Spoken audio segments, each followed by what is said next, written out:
Today we explore the Hebrew legend of Orion. To truly understand these legends, we must first acknowledge the significance of the garb worn by Orion. Positioned as the focal point of the star constellation, it holds profound importance and should not be overlooked. The Hebrews were likely well acquainted with the constellation of Orion, as their presence in the region of Egypt coincided with the existence of the pyramids of Giza.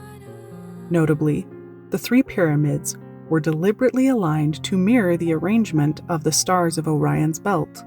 Additionally, Orion is recognized by both the Greeks and the Hebrews as a mighty hunter, often depicted wielding a bow and arrow. However, while the Greeks associated Orion with hunting prowess, the Hebrews attribute this title to Nimrod, renowned throughout the land as a mighty hunter. Yet amidst these tales, we may ponder, do the Hebrews possess any legends regarding the origin of Nimrod's garb? Certainly. Let's backtrack to the beginning, then trace our way back to Orion, or in other words, Nimrod, the mighty hunter. While we typically refrain from blending apocryphal sources with the Bible, there are heavenly constellations above that appear to corroborate these apocryphal narratives. Moreover, they seem to align seamlessly, shedding light on pieces of the biblical text that may seem puzzling in isolation, but make sense within the context of these additional writings. In these instances, we find value in exploring these accounts. In the beginning, Genesis chapter 1 verse 2 states, "The earth was without form and void." A Hebrew friend of ours provides an alternative interpretation suggesting that the verses should read, "And the earth was made empty," indicating a significant event akin to a great reset. This aligns with the subsequent command to Adam and Eve to multiply and replenish the earth, implying a need to repopulate it once more. This concept of a reset is reminiscent of Noah and the flood story, where animals were preserved. Considering that Adam and Eve, initially unaware of procreation until after the events of the Garden of Eden, it's plausible to assume that pairs of animals were also present in the garden. However, the narrative takes a curious turn when a set of animals is slain to make coats of skins in the garden, suggesting the presence of a legendary animal now extinct, yet still known in myths and legends. In the Bible, there is mention of an animal called a ram. Scholars have not reached a consensus on its identity, speculating whether it might have been a type of horse, cow, or ram. However, most agree that it's no longer present today. Another intriguing reference in the Bible, often translated directly into the word unicorn, appears in Numbers, chapter 23, verse 22, King James Version, where it says, "God brought them out of Egypt. He hath as it were the strength of an unicorn." Could it be possible that the creature from which the coats of skins were made was a unicorn? That itself is quite a significant leap. However, let's explore whether the stars provide any clues to support this idea. As we've demonstrated many times on our channel, the path of the sun holds great importance, with many biblical narratives which often align in an exact cosmic order. Thus, it's plausible to entertain the notion that the stars themselves tell an unalterable story, arguably the most infallible writings visible from Earth. Here we argue that the proximity of neighboring constellations often holds significance in each other's stories. So when we turn our gaze back to the sky and observe Orion dressed in his garb, we find another constellation adjacent to him, Monoceros, the unicorn, positioned right in line with Orion's belt, which would be used to fasten the coat of skins. Monoceros arguably hints at this story, adding another layer of intrigue to the cosmic narrative. There are two other extra-biblical accounts that assert Nimrod encountered the garment once worn by Adam in the Garden of Eden. However, it's essential to recall the biblical reference to Adam's dominion over the animals, which ties to the significance of these accounts. In the Midrash Rabbah Genesis, a collection of commentaries and ancient traditions, it is claimed that when Nimrod donned the garment from the Garden of Eden, animals would freeze in his presence upon seeing the special attire. This account is also echoed in the Book of Jasher, distinct from the fraudulent version, which has been debunked. A Book of Jasher is actually referenced in the Bible. These narratives help to clarify why Nimrod was regarded as such a formidable hunter. His prowess attributed to the garment he wore, symbolized in the sky by the constellation Orion.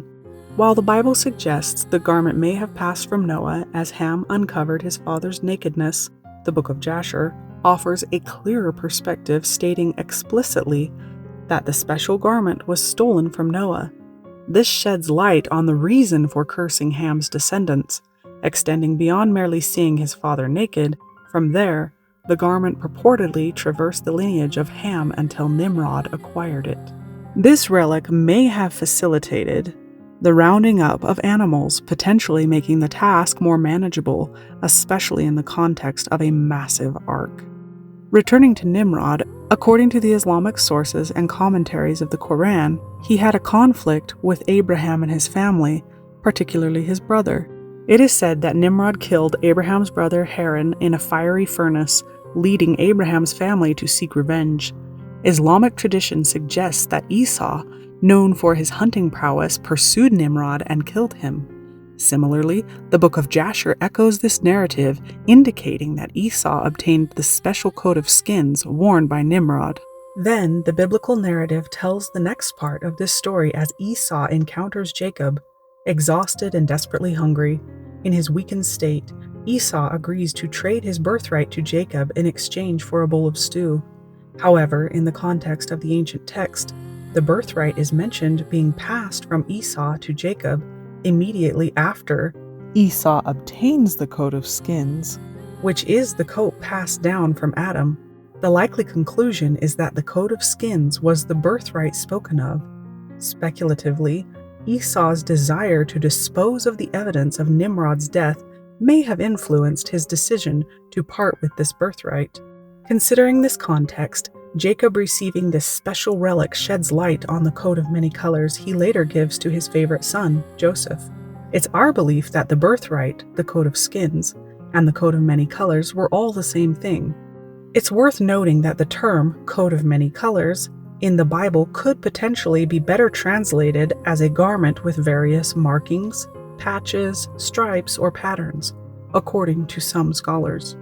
The traditional biblical narrative of Joseph and his brothers' jealousy over a coat of many colors seems perplexing if viewed solely as envy over a more colorful garment. It's not like the brothers went without clothing. However, when considering the possibility that the coat held significant symbolic or even supernatural power passed down from Adam through the generations, the brothers' actions take on a deeper meaning.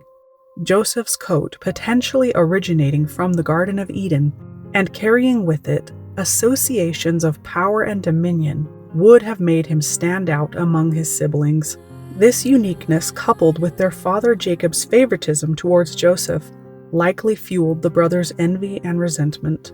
Their decision to sell Joseph into slavery and deceive their father about his fate becomes more understandable when viewed through the lens of coveting not just a colorful garment, but a symbol of authority and inheritance. In this interpretation, the coat serves as a tangible representation of the birthright and blessings associated with the firstborn, which Jacob bestowed upon Joseph rather than his eldest son Reuben.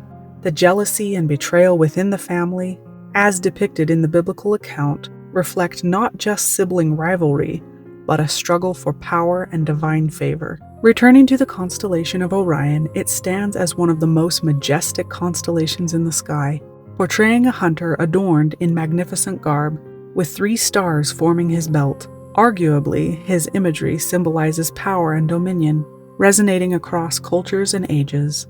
It's truly remarkable how these legendary symbols are inscribed in the heavens above. Let us, like the ancients, take time to gaze upward and decipher this divine language written in the stars.